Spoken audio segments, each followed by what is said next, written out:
a scientific question, you would go to a scientist, and I presume you would expect a rational answer. And if you had a philosophical question, you would go to a philosopher, and perhaps less rational but still cogent, you would expect an answer. I have a religious question, and I come to you as a religious man to answer it. Right here, right now, I'm not an atheist. I can't equip myself with moral relativism. I'm an agnostic, and I envy your faith. I want to know why I should believe it's more probable that there is a God than there isn't. You don't have to prove absolutely that there is one. I just want to know that it's more probable that there is than that there isn't, and I want you to show me. This is easily Cliff's most educational debate, where he presents his 5 reasons for God's existence. All credit to Cliff and Give Me an Answer for the clip used. Let's dive right in. Okay. Thanks for asking that honest question. I appreciate it. The reason that I believe that God exists is because of certain evidence. First piece of evidence, the order and the design of the cosmos points me to some type of intelligent mind, because my experience in life is, in order to bring about order, I got to work real hard. And when I get sick, I don't go running to a neophyte. When I get really sick, I go running to a highly, highly trained doctor who understands the order and design of the human body. My experience in life is order demands an intelligent mind behind it. It doesn't come about by chance. Second piece of evidence for me. Life, in my experience, always comes from life. I don't care if it's plant life, animal life, human life. You never get life out of non-life. In other words, you never get the animate from the inanimate. Therefore, is it more reasonable for me to believe in the beginning God, or is it more reasonable for me to believe in the beginning matter and energy? Because I only see life come from life, never life come from non-life, it's far more plausible, reasonable for me to believe in the beginning God. Third point, the moral argument. I think you've been standing here while I've been articulating it.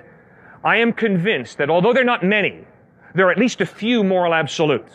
Although there's a lot of ethical gray, probably more ethical gray than ethical black and white, there at times is ethical black and white, crystal clear. Moral absolute. Moral absolute. So those are the 3 reasons. Those are 3. Order. Order design, coming from intelligent mind. Life coming from life, not from non-life. Moral absolutes. Fourth one, love.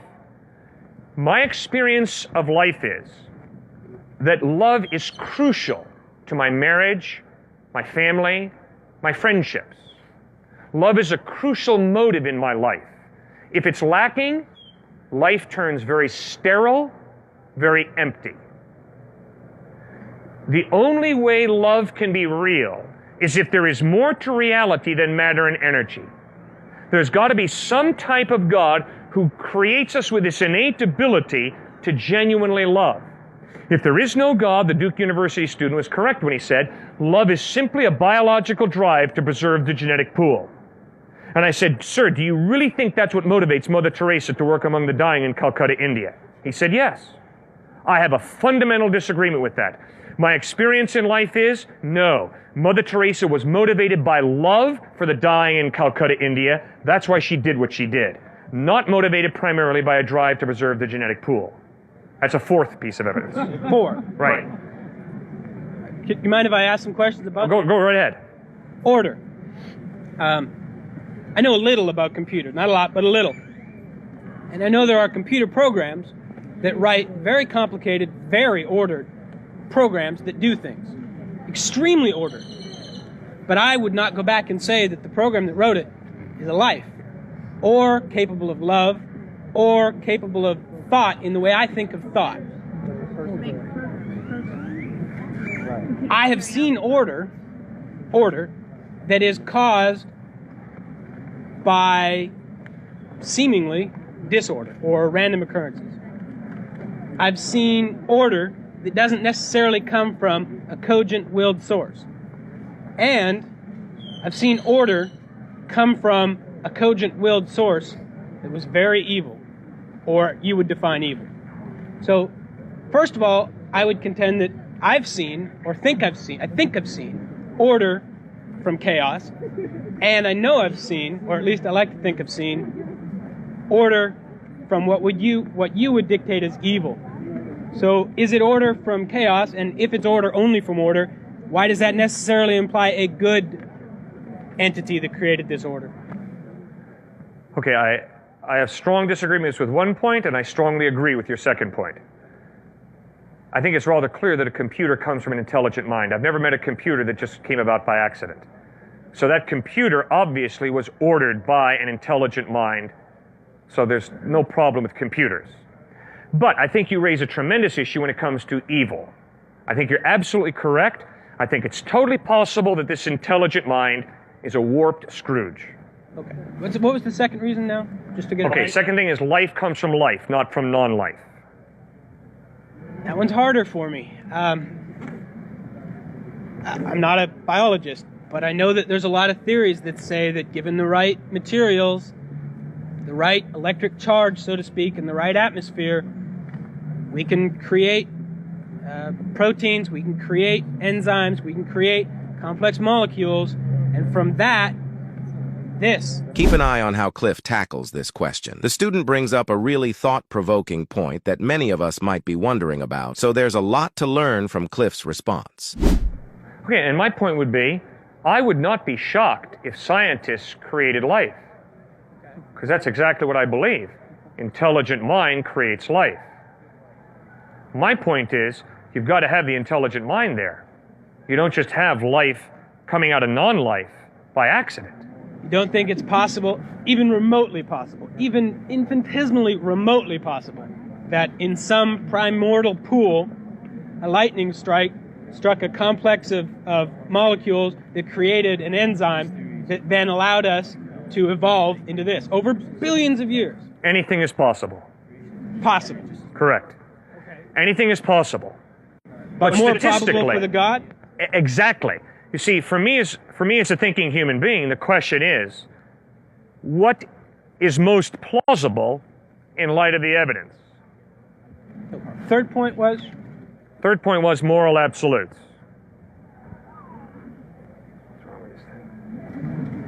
I don't have a counter for that. Fourth? Fourth point was love.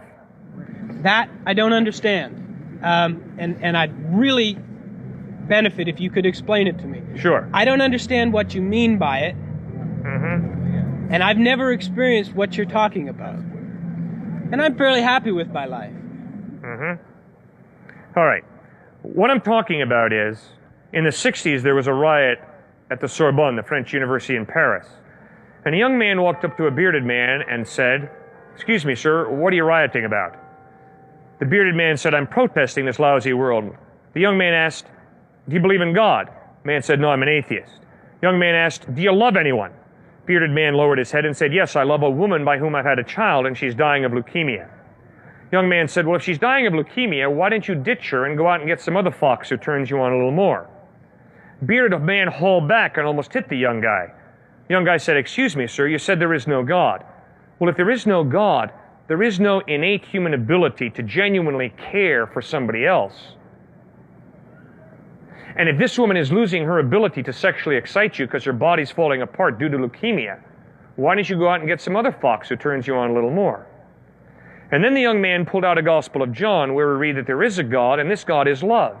And when he created you and me in his image, in his likeness, he placed within you and me the innate ability to love. So every atheist loves, every agnostic loves, every theist loves. Why? Because we're human beings, not machines. We're human beings created in the image and likeness of God. Is that love the only emotion that God put in us, or are all of No. our emotions from God? No, God gave us emotions, but due to our sin, we can twist those emotions. The classic example is anger. There's nothing wrong with anger. Confronted by evil, God is angry. Confronted by evil, I should be angry. That's moral indignation. That's righteous anger. But in my selfishness, in my sinfulness, I twist anger and I lose my temper with someone because they step in front of me at the line at the airport. Don't they know who they just stepped in front of? And so I explode in a selfish type of anger, and that's sinful. If we tie this with your creation ex nihilo argument, creation from nothing, and a counter to it, everything here from God. Was there anything before God? Was there any before God? God is eternal, so there's nothing before God. Everything from God. No, not everything from God. Because God has given you and me gifts of creativity, obviously God did not make your jacket or eyeglasses. Obviously God did not build that building. And obviously if I go up to him and kick him in the jaw, that's not God kicking him in the jaw. Or if I go up to him and pull my wallet out and give him $1, it's not God giving him $1. So because God has given you and me gifts of creativity, we can create. And we do all the time. So then, some things from God, some from man. Man used in a general sense, male, female. Yeah, God's given us gifts of creativity. And as far as the moral absolutes go, you say there's some. Okay, where do I find them? 2 places. First of all, you go to your conscience. And secondly, you ask, has God revealed a standard that I can measure my conscience against? Jesus Christ claimed that he was that standard, that his ethical teachings are that standard. You can find them in the Sermon on the Mount, Matthew 5 through 7. You can find them in the 10 Commandments, Exodus 20. My conscience, the first source. First one, conscience, right. That troubles me. My conscience guides my behavior very differently from what I would assume you would guide it as yourself. That's right. I'm extremely selfish and almost exclusively act in my own interest. That's right. That is how my conscience guides me. Uh-huh. Well, I dare say, though, that occasionally you experience guilt. Maybe not often, but occasionally. My point is, Really guilt. you've never experienced guilt? Not guilt. I've regretted my actions in the sense that they didn't have the outcome I thought they were. They weren't as beneficial to me as I thought they would be. That's regret, but not guilt. All right. Speaking for myself, at times I have experienced guilt, which means I am convinced that what I did was wrong. Compared to something other than your conscience? Well, all I know is I experience guilt. My conscience informs me of it. And these 4 reasons that you've given, you feel, make it more probable that there is a God than that there isn't. Correct. And then there's another one. Okay. Your agnosticism. Okay? It is an intellectual option to be an agnostic. It is a practical impossibility. Every day you have to make priorities. Every day you have to make ethical decisions. And your priorities in life and your ethical decisions in life, show very clearly you're not agnostic. You believe something, you believe in someone. That has motivated you to set the priorities that you have. I obviously don't know what those are. What you believe in has obviously motivated you to invest your money the way you do, your time the way you do. So there are many people who can say, I'm agnostic, I don't know. But practically, the way you live your life shows that you believe something.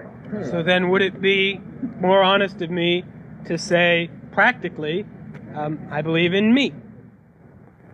And yes, correct. Then I may have misinterpreted agnosticism. I took it and have taken it to mean, I don't know what's there. I'm not going to make any decision about it. I'll listen to whoever has something to say and see what I think. Right, and I think intellectually you can do that.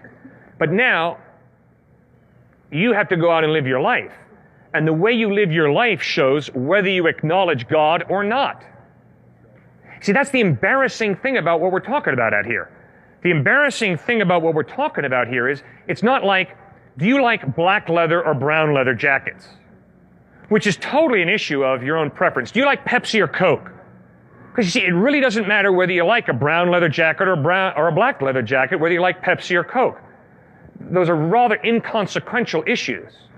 But the issue of God's existence is not along the lines of Pepsi and Coke, black and brown leather jackets. It's an issue that goes right to the heart of human existence, because it's an issue of what is the meaning and purpose of your life? Why do you live your life ethically the way you do? And what about life after death? Are you ever going to have to answer to anybody for the way you lived your life?